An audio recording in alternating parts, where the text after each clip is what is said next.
పరశురామ్ గారితో పనిచేయడం స్టార్ట్ చేసిన తర్వాత 28 డిసెంబర్ 2015 10 o'clockకి నేను ట్విట్టర్లో ఒక మెసేజ్ పెట్టానండి.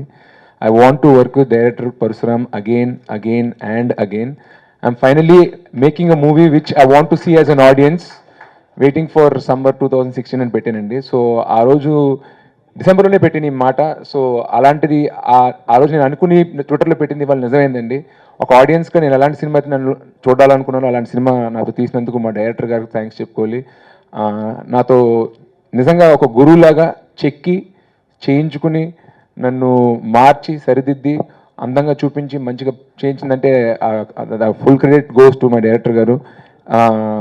ఒక టోటల్గా ఒక 40-50 అవర్స్ డబ్బింగ్ చెప్పించుంటారు నాతోటి.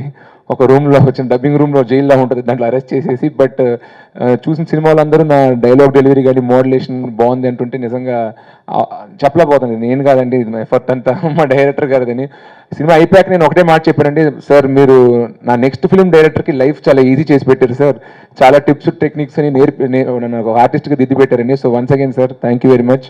నా కెరీర్లో ఒక 2 ఫేసెస్ ఉంటాయండి, ఒకటి బిఫోర్ శ్రీరస్తు, రెండోది ఆఫ్టర్ శ్రీరస్తు. నేను చిన్నప్పటి నుంచి చూస్తున్న అలీ గారితో సీన్ చేస్తుంటే నాకు భయం కన్నా ఎక్సైట్మెంట్ ఆనందం ఎంతో చాలా వచ్చిందండి. నాకు అసలు ఆయన వాడే పదాలు ఫ్రాంతర్పగడి, జంబల్ హార్ట్, కిరికిరి ఇవన్నీ అసలు నాకు డైలీ మాట్లాడుకునే పదాలు. అలాంటి అలీ గారితో చేస్తున్నానంటే నాకు భయం కన్నా ఎక్సైట్మెంట్ వచ్చిందండి. బట్ నాకు నిజంగా ఆయనతో పనిచేయడం వల్ల కామెడీ టైమింగ్ కూడా పెరిగింది. And of course Rao Ramesh గారి వరకు చాలామంది ఈ మధ్యకాలం నుంచి చూస్తున్నారు. బట్ నేను ఆయన ఒక చిన్న సినిమా చేశారండి, బస్ స్టాప్ అని. బస్ స్టాప్ నుంచి నేను ఆయన చూసి అబ్బా మళ్ళీ మన తెలుగు సినిమా ఇండస్ట్రీకి మరో గొప్ప ఆర్టిస్ట్ దొరికారు అనుకున్నాను. తర్వాత నేను మొన్న రిలీజ్ అయిన ఆ సినిమా చూశాక సార్ చెప్పాను అనమాట, sir you're another gem for the Telugu industry. అసలు మీలాంటి వారితోటి స్క్రీన్ స్పేస్ నేను షేర్ చేసుకుంటానంటే నా అదృష్టం.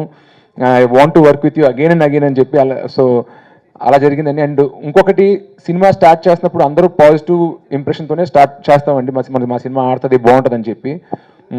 కానీ డే 1 ఈ కథ విన్నప్పటి నుంచి నువ్వు ఒక మంచి సినిమా తీస్తున్నావు, నువ్వు ఏం భయపడక కాన్ఫిడెంట్గా వెళ్ళు అని 2 వ్యక్తులు చెప్పారు. 1 రావు రమేష్ గారు, 2 అలీ గారు అండి.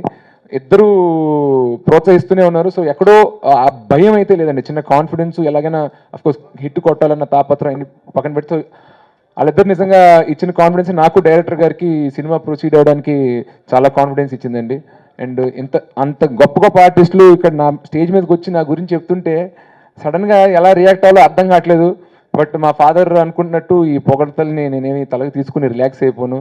వచ్చే సినిమాకి మరింత కష్టపడి నాకు ఇంత ఆదరణ ఇచ్చి నా పేరు నమ్మి మళ్ళీ నెక్స్ట్ సినిమా వచ్చే ఆడియన్స్ నిలబెట్టుకుని అబ్బా ఇతను సినిమాకి ఎదుగుతున్నాడు, మన సినిమా ఇండస్ట్రీలో మంచి ఆర్టిస్ట్ అవుతాడు అనిపించుకునేలాగా కష్టపడతానని మళ్ళీ సభాముఖంగా అందరి ముందు మనవి చేసుకుంటున్నానండి. మళ్ళీ గీతా ఆర్ట్స్ లాంటి ప్రతిష్టాత్మక బ్యానర్లో ఏ హీరో అయినా చేయాలనుకుంటున్నాడు. బట్ ఈ ఆపర్చునిటీ వచ్చిందంటే నాకు మార్కెట్ ఉందనో, నేను కొత్త జంట బాగానే ఆడిందనో కాదు, కేవలం అరవింద్ గారు కొడుకునికి నాకు ఆపర్చునిటీ వచ్చింది.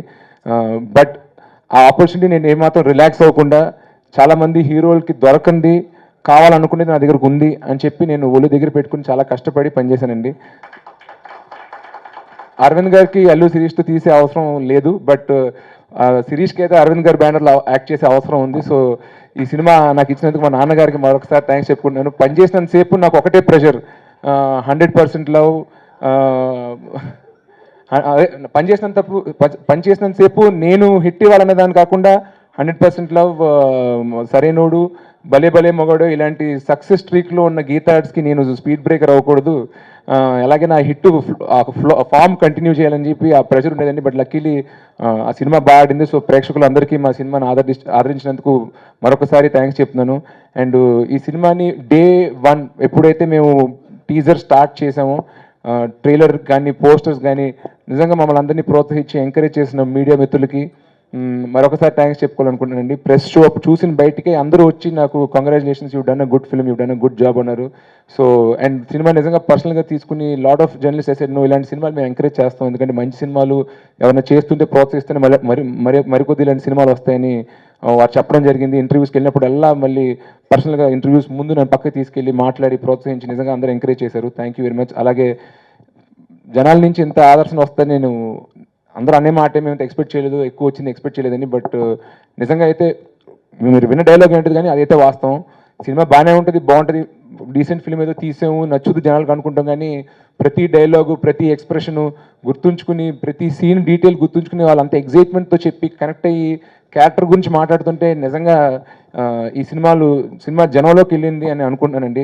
వాళ్ళు అన్నట్టు కలెక్షన్స్ ఇవన్నీ అఫ్ కోర్స్ నేను వాటి గురించి అంతగా పట్టించుకోను, బట్ ఫోన్ చేసి జనం అంతగా ప్రోత్సహించి వాళ్ళు అంతగా ఇన్వాల్వ్ అయ్యి చూసారంటే అదే సక్సెస్ ఒక ఆర్టిస్ట్కి నాకు తెలిసి. So I'm very happy with the audience response. Once again ఈ సినిమాలో పనిచేసిన నా ఫెలో ఆర్టిస్టులు మన లావణ్య కానీ, ప్రభాసీను కానీ, స్వప్నిక కానీ, అలా senior artist like Prakash Raj గారు, రావు రమేష్ గారు, అలీ గారు, సుబ్బరాజు, వీళ్ళందరికీ రణధీర్, వీళ్ళందరికీ మరొకసారి ప్రగతి గారు, సుమలత గారు అందరికీ థ్యాంక్స్ చెప్పుకుంటున్నాను.